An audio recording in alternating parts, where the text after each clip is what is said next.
He is a presidential historian and author of 10 books on the presidency. Please welcome fellow EEF, Michael Beschloss. Thank you so much for being here. Thanks, John, from the vast number of people who went to Williams College, right? Yeah, right. It's the few and the proud. So we're 10 days out. The President of the United States, I'm no historian, but is doing something quite unprecedented as far as I know, by not accepting the results of the election. I want to ask you a very specific kind of technical question. What the fuck is going on? What is going on is something we have never, ever seen before. We've had a lot of different kinds of people who have been president. We have never, ever had someone who refuses to accept the results, refuses to concede, and even worse, now is sending all sorts of signals out that are really ominous, that he's open to abusing the power of the presidency to try to keep himself in power, even though he lost. You know, Trump is doing this. A lot of Republicans seem to have embraced his doing this. Are you, look, there were people that were talking about this before the election. Now that we're here, are you surprised by how willing so many Republicans have been to either look the other way, speak out of both sides of their mouth, or outright embrace what Trump has said? They're supposed to be conservatives, most of them. When you and I were in college, weren't we taught that conservatives are supposed to defend democratic institutions, small d, the ones that allow us to live in freedom? And they have not defended them for 4 years. And the surprise is that even after the election is over and Trump's going to be out of office, they're not being any more courageous for the most part. You talked about courage, and I think one of the things that I've felt over the past couple of years is when we are relying on politicians to be courageous, there's an incentive problem in our system, right? It shouldn't be courageous to believe in democracy in America. Kevin McCarthy, House Minority Leader, today said, well, I don't know even if Joe Biden will be president in January 21st. So right. in January Can you imagine we'd ever 2020. live to see a day like this? Right. And so, this is somebody who's doing this. That's not out of ideology. That's not out of some deeply held belief. That's fear. That's political cowardice. So can you talk a little bit about what the trends are that you see that created an incentive over time for someone like Kevin McCarthy to behave in this way? Well, Kevin McCarthy is exactly what the founders of this country did not want. What the founders of this country did want was, Cincinnatus leaving his plow. In other words, someone leaving their profession to serve in Congress, for example, for maybe a term or two, then going back to their hometown. And if they felt compelled to cast a vote or make another kind of decision that might cost them their job, they would do it because they were perfectly happy to, go back to the farm. Instead, what we've got is a cottage industry of people like Kevin McCarthy who are desperate to stay in office forever and to put up with almost anything so that there is no chance that they'll be defeated. Case in point, Lindsey Graham. If Lindsey Graham had a life he was happy to go back to, back in South Carolina, do you think that he would have gone through all the contortions that we've seen him go through over the last 4 years, subjugating himself to Donald Trump, who trashed him during the 2016 campaign? That was exactly the kind of political figure our founders did not want. They wanted figures with courage and guts. The other example, you can tell me if I'm wrong, that people point to in terms of a corrupt president, Pete, you talk about Nixon. Nixon is somebody that lost some of the faith of his Republicans in polling before he was removed from office. He's someone that was punished the Republicans were punished at the ballot box after he was removed. Lost over 40 seats in 1974. And yet, we are in a knockdown, drag-out fight to potentially have a chance to win the Senate if we win 2 Senate seats in Georgia. Republicans look to have gained seats in the House. Donald Trump will receive more votes than anybody, but for Joe Biden in this presidential race. What lessons do you glean from that? That there is this disconnect between defeating and removing Donald Trump and the Republicans that enabled and supported his anti-democratic, his corrupt, his economically right-wing policies? Well, there are two ways of looking at it. One is that a lot of people voted for Mitt Romney in 2012. And let's say that Mitt Romney had been nominated in 2016 or 2020, they would have voted for Romney, and those would have been the same people to some extent that we see at Trump rallies. The more grim way of looking at it, which I think is something that we should really pay a lot of attention to, is this country is open to the possibility of authoritarianism and fascism. A lot of people saw that in Donald Trump. They liked what he saw. Donald Trump only went down because he was sloppy and ugly, and because of terrible things happened this year, a pandemic, an economic crisis, a racial justice crisis that he obviously did not stand up to, divisions in this country. But if you had someone with the same political views and the same authoritarianism and the same openness to fascism, but instead it was what used to be called friendly fascism, a more suave person who did not make the kind of tactical mistakes that Donald Trump makes and did not say the kind of stupid things that he says.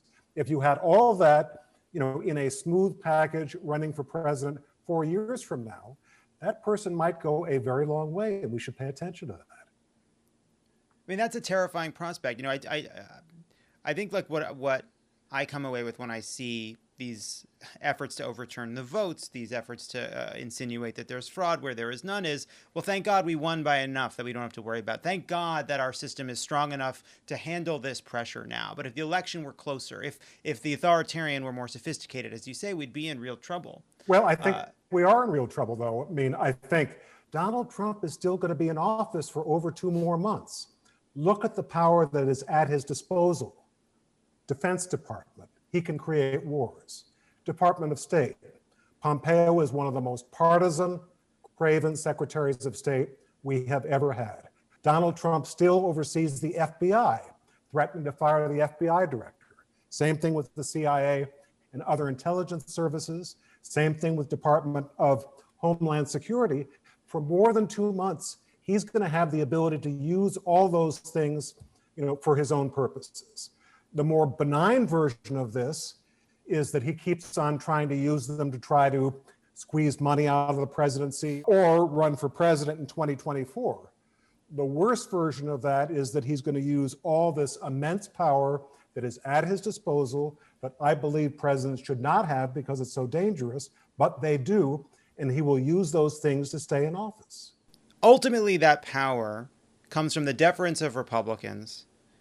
It comes from the power, the democratic power he has and is abusing, right? He is an improv authoritarian. He's semi-fascistic. He uses the tools of democratic legitimacy when it suits him. He abandons them when they're no longer useful. Absolutely.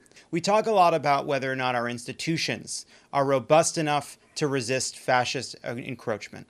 But we don't spend as much time talking about people being resistant to fascist encroachment, right. The way that it can insinuate itself into people's hearts. Yes. I mean, to be earnest about it. We have and we talk about misinformation and the way misinformation corrupts people, but we don't also talk about the ways in which people seek out misinformation, the way in which there's a huge market for Fox News, there's a huge market on Facebook for this information, for Breitbart, for Newsmax. There are millions upon millions of people who are seeking out this kind of confirming information, largely confined to this right-wing bubble. In your view, right, we can talk about how dangerous this is. We can talk about how harmful it is. What is the way out? What are the historical examples of people that have walked up to the brink of this kind of authoritarian tendency and pulled back? What are the ways to help people? What is the off-ramp? Well, usually they're saved by leaders or a system.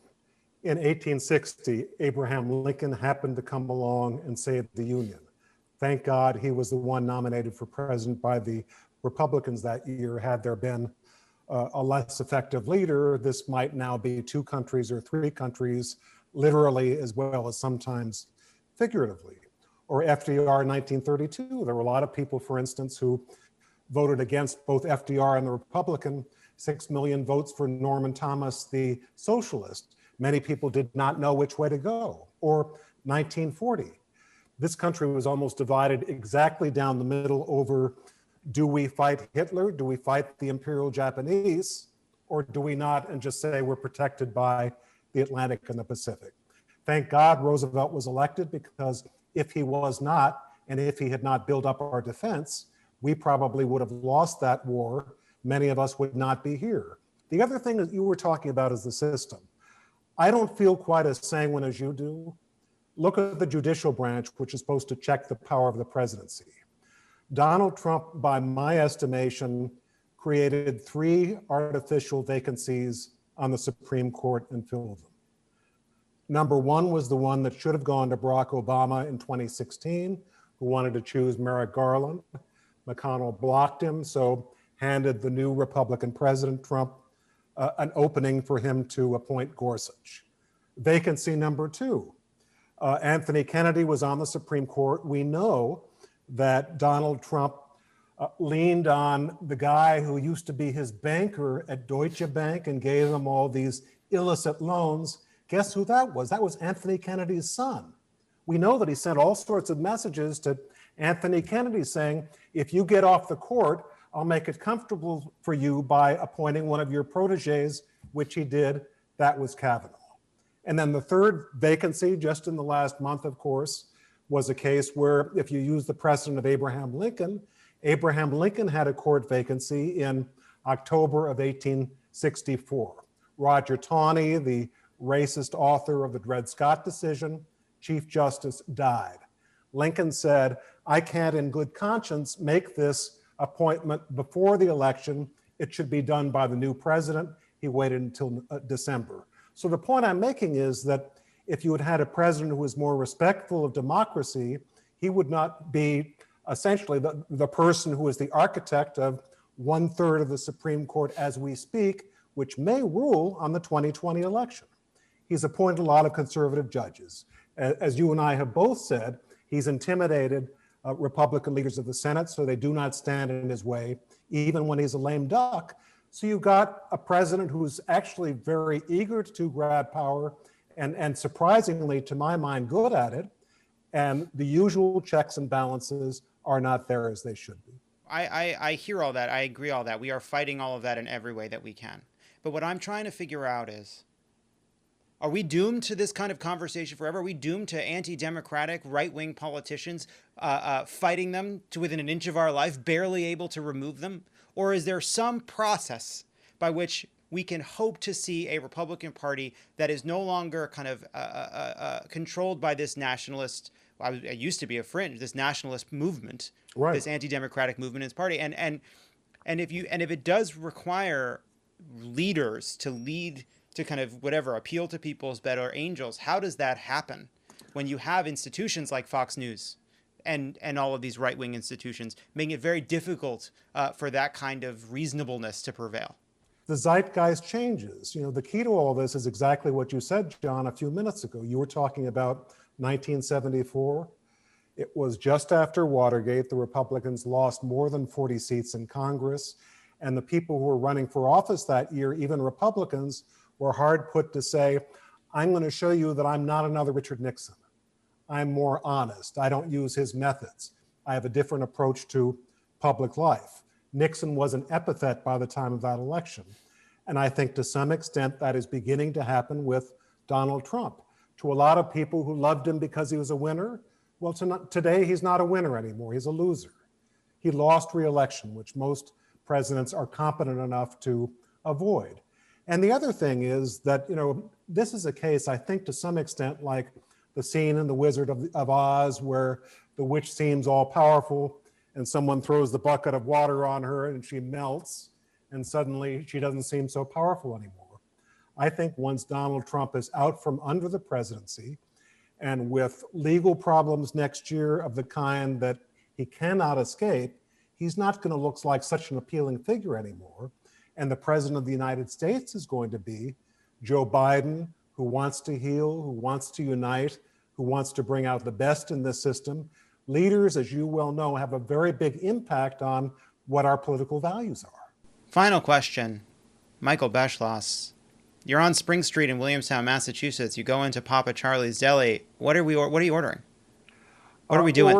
I'm trying to think now. Some of, I was there so long ago. Some of the sandwiches in those days were named after actors who probably long dead at this point. They haven't changed them. They haven't changed. You can get yourself a Yul Brynner. Changed since then. Yeah, I wish I could remember, John. I really can't.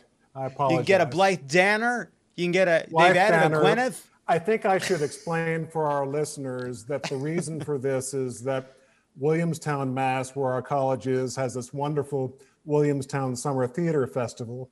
And a lot of the actors that we love really got their start or really began to advance by going through that experience and aided Papa Charlie's, just like Jon and me. Well, Michael Beschloss, thank you so much for joining us and sharing your insights. This was a great conversation. I really appreciate it. My pleasure. Great to talk. Be well. Love it or leave it. Love it or leave it.